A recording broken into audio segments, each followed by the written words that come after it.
என்ன ஜான், ரொம்ப வலிக்குது போல இருக்குது. இந்த இடத்துல நீ படுத்துக்கிட்டே நான் சொல்கிறதெல்லாம் கேட்கும்போது உனக்கு கொஞ்சம் கஷ்டமாக தான் இருக்கும். ஆனால் சொல்ல வேண்டியதை சொல்லி தானே ஆகணும் ஜானு. இந்த இடத்துல இருந்து நான் சொல்கிறத கேட்டுக்க. இன்னும் ஒரே ஒரு வாரம் தான். அந்த ஒரு வாரத்துக்கு அப்புறமா உன்கிட்ட இருக்கிற டைட்டில் நான் வின் பண்ணிடுவேன். வின் பண்ணிக்கிட்டு இந்த இடத்துல இருப்பேன் நினைக்காத. நான் என் பாட்டுக்கு போயிடுவேன். ஏன்னா இந்த இடத்துல சுற்றி இருக்கிறவங்களுக்கு ஒருத்தரும் கூட பொறுப்பு அப்படிங்கிறது எதுவுமே இல்லை. பருப்புக்கு தான் போகணும் போல இருக்குது.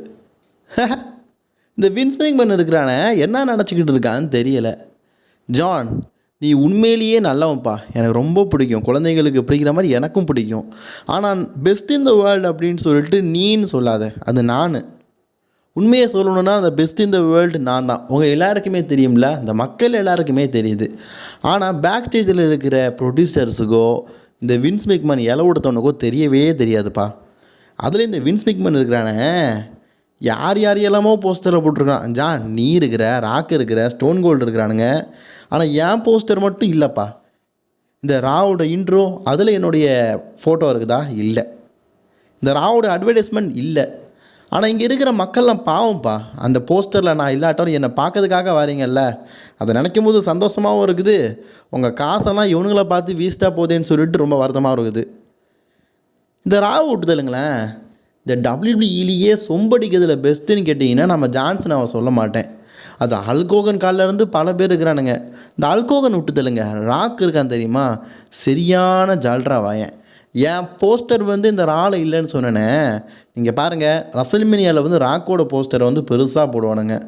திறமை இருக்கிறவனை மதிக்க மாட்டானுங்க. திறமை இல்லாமல் எம்மாவது வருவானுங்கல்ல, அவனுங்கள தான் இந்த டபிள்யூபிள்யூ மதிப்பானுங்க.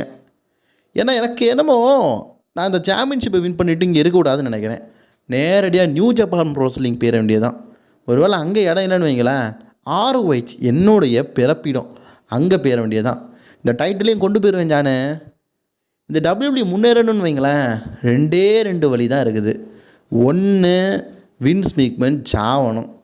அப்படி செத்தாலும் இன்னொரு நரக குழிக்குள்ளே போயிடும். என்ன தெரியுமா, வின்ஸ் மேக்மேன் செத்துட்டான்னு வைங்களேன், அவனுடைய பொண்ணு இந்த டபிள்யூபிள்யூ ஆட்டி படைப்பா. அவள் ஒரு சீனு பிடிச்ச கிராக்குங்க. ஒரு வேளை அவங்கிட்ட போகாமல் பிள்ளைகிட்டையோ இல்லாட்டா ஷேன் மேக்மேன்கிட்டையோ, இன்னொருத்தன் இருக்கிறாப்பா ட்ரிபிள் H மருமகன்னு சொல்லிட்டு அவன்கிட்டலாம் போச்சுன்னு வைங்களேன், டோட்டலாக நாசமாக போயிடும். இவனுங்கள்ட்டலாம் டபிள்யூபிள்யூ போச்சுன்னா நீங்கள்லாம் பார்ப்பீங்களா என்ன? உண்மையை சொல்லணுன்னா வின்ஸ் மேக்மேன் ஒரு சிறந்த படைப்பாளி. எந்த லெவலில் தெரியுமா, அவன் நினச்சான்னா இப்போ உலகத்திலே நம்பர் 1 பணக்காரனாக இருக்கலாம். ஆனால் சுற்றி இருக்கிறவங்க ஆக்க விட மாட்டாங்க. ஏன்னா பொறாமை பிடிச்ச மோதிவிங்க அந்த வின்ஸ் மேக்மேன் மாதிரியே. வின்ஸ் மேக்மேன், நீ எப்போ சாவ? உன் சாவுக்காக நான் காத்துட்ருக்கணும் இல்லையோ, உன் சுற்றி இருக்கிறவனுங்க காத்துட்ருக்கானுங்கப்பா.